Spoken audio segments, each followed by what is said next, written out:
Jai Hind. In this lecture, we will study SISO shift register.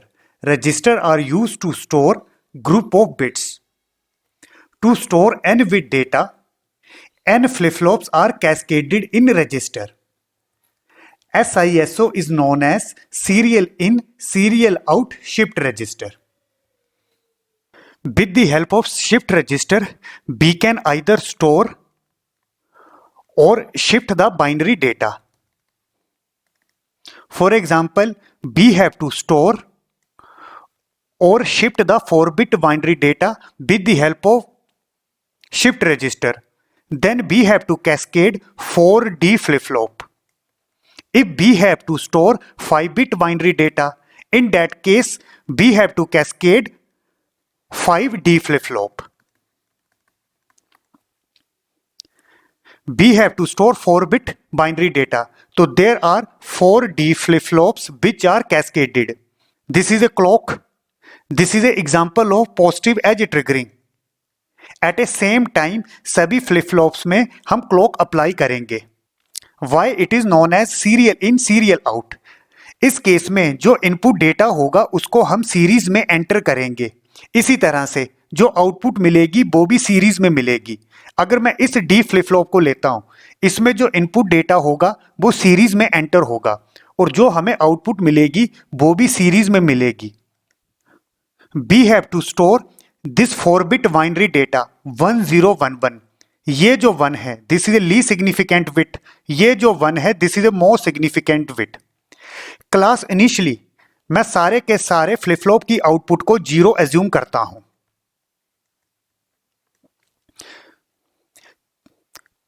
तो first अभी हमने clock apply नहीं की है. Clock is 0, output of Q3 is 0, output of Q2 is 0, output of Q1 is 0, output of Q0 is 0. This is a clock pulse. We are using positive edge triggering. अब ये जो low to high transition हो रहा है this is a logic 1. ये जो low to high transition है this is a logic 1. This is a logic 1. To logic 1 के बीच की जो ड्यूरेशन है दिस इज अ लॉजिक 0. अब इन 4D फ्लिप फ्लॉप्स में एट ए सेम टाइम हम क्लॉक अप्लाई करेंगे. जैसे ही हम ये लॉजिक 1 सभी फ्लिप फ्लॉप में अप्लाई करेंगे तो उस केस में क्या होता है, जो डी फ्लिप फ्लॉप होता है, डी फ्लिप फ्लॉप के केस में जो इनपुट होती है वही हमें आउटपुट में मिलती है. This is a first clock. जैसे ही सभी फ्लिप फ्लॉप में अप्लाई करेंगे, D0 की इनपुट है 0 तो यहां पर जो आउटपुट मिलेगी वो मिलेगी 0. D1 फ्लिप फ्लॉप की इनपुट है 0 तो यहां पर जो आउटपुट मिलेगी वो मिलेगी 0. D2 फ्लिप फ्लॉप की इनपुट है 0 तो D2 की जो आउटपुट मिलेगी वो मिलेगी 0. अब क्लास ये बाइनरी डेटा है. अब D3 की इनपुट है 1 तो जो D3 की आउटपुट मिलेगी वो हमें मिलेगी 1.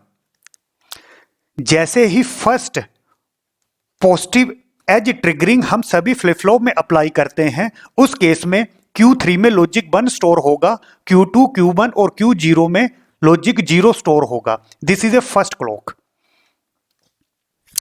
अगेन अब जैसे ही इन 4 फ्लिप फ्लॉप्स में लॉजिक 0 अप्लाई होगा, उस केस में ये जो 4 के 4 फ्लिप फ्लॉप है it will act as a memory. Memory के केस में क्या होता है, जो फ्लिप फ्लॉप की आउटपुट है वो चेंज नहीं होगी. फ्लिप फ्लॉप की आउटपुट प्रीवियस आउटपुट के इक्वल रहेगी. That is next state is equal to present state. तो यहां से लेके यहां तक फ्लिप फ्लॉप की आउटपुट में कोई चेंज नहीं होगा. ये जो आउटपुट है ये प्रीवियस आउटपुट के इक्वल रहेगी. फिर जैसे ही next positive edge triggering apply करते हैं, this is a second clock. उस केस में जो फ्लिप फ्लॉप्स की इनपुट्स होंगी वो हमें आउटपुट्स में मिलेंगी. जैसे D0 के केस में इनपुट है 0 तो आउटपुट क्या मिलेगी 0. इसी तरह से D1 के लिए इनपुट है 0 तो D1 के लिए आउटपुट 0 मिलेगी.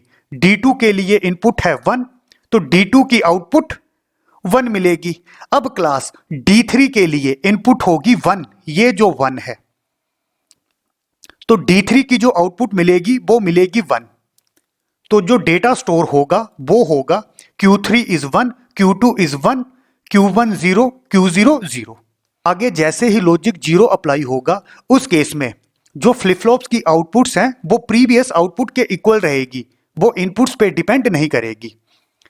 अगेन फिर जैसे ही सभी फ्लिप फ्लॉप में थर्ड क्लॉक अप्लाई होगी तो उस केस में क्या होगा, D2 की इनपुट 0 है तो D2 की आउटपुट 0 मिलेगी। अगेन D1 की इनपुट है 1 तो D1 की आउटपुट 1 मिलेगी। D2 की इनपुट है 1 तो D2 की आउटपुट 1 मिलेगी। इसी तरह से अब D3 की इनपुट है 0 तो जो D3 की आउटपुट मिलेगी वो हमें मिलेगी 0। तो डेटा क्या स्टोर होगा, Q3 0 है, Q2 1 है, Q1 1 है, Q0 0 है।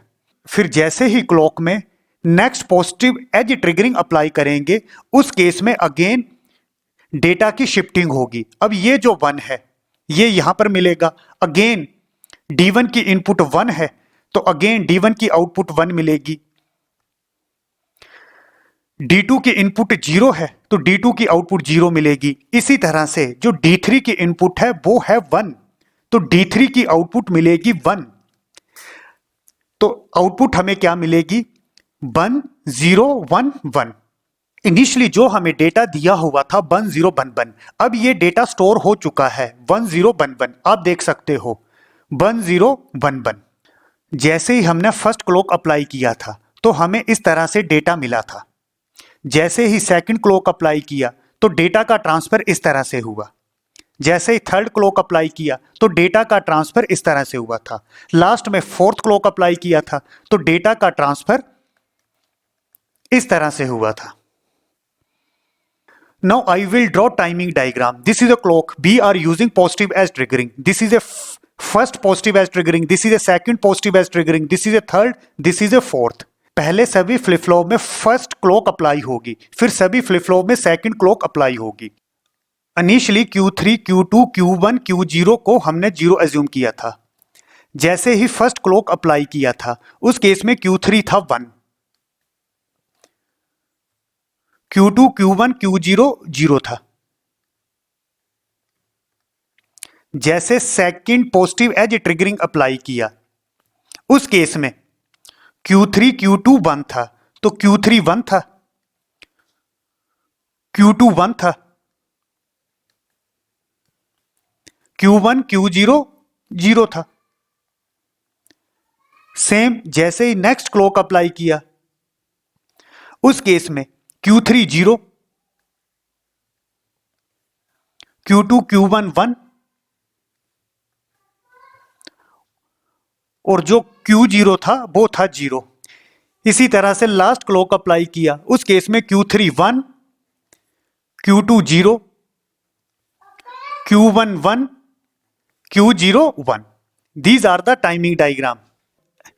This is 1 0 0 0, 1 1 0 0, 0 1 0 0, 1 0 1 1। जैसे ही फर्स्ट क्लॉक अप्लाई किया था उस केस में डेटा था 1 0 0 0, 1 0 0 0। सेकंड क्लॉक के केस में डेटा था 1 1 0 0, 1 1 0 0। थर्ड क्लॉक के केस में डेटा था 0 1 0 0 और फोर्थ क्लॉक के केस में डेटा था 1 0 1 1 और यही डेटा हमें स्टोर करना था। इनिशियली जो हमें डेटा दिया था 1 0 1 1, after 4 clock pulse, these are the 4 clock pulse, data store हो चुका है 1 0 1 1। तो what can I say, in serial out shift register to store n bit data is required to n clock pulse. जैसे इस case में 4 bit data था, 4 bit data को store करने के लिए हमने 4 क्लॉक्स यूज की। इसी तरह से अगर हमारे पास 5 बिट डेटा होता तो 5 बिट डेटा को स्टोर करने के लिए हमें 5 क्लॉक चाहिए थी। इनिशियली हमें 1 0 1 1 डेटा दिया था। आफ्टर n क्लॉक ये डेटा स्टोर हो चुका है 1 0 1 1। डेटा हम यहां पर दे रहे हैं। अब ये 1 हमें यहां पर मिला। आफ्टर n क्लॉक ये 1 हमें आउटपुट में मिल रहा है। आउटपुट हम यहां पर लेंगे। तो simply after how many clocks ये जो डेटा है ये सीरियली आउट हो जाएगा। मतलब यहां से बाहर निकल जाएगा। तो मैं क्या बोल सकता हूं, to provide n bit data serially out it require n-1 clock pulse. इसका क्या मतलब हुआ, जैसे हमारे पास था 4 बिट डेटा, आफ्टर 4 क्लॉक ये डेटा स्टोर हो चुका है 1011, और उस केस में जो हमें आउटपुट मिली वो मिली 1। अब ये डेटा हमें सीरियली आउट करना है तो सिंपली हमें एक्स्ट्रा 3 क्लॉक चाहिए, इसीलिए लिखा to provide n bit data serially out it require n-1 clock pulse. Here we are using positive edge triggering. Positive edge triggering को हम इस तरह से भी रिप्रेजेंट कर सकते हैं।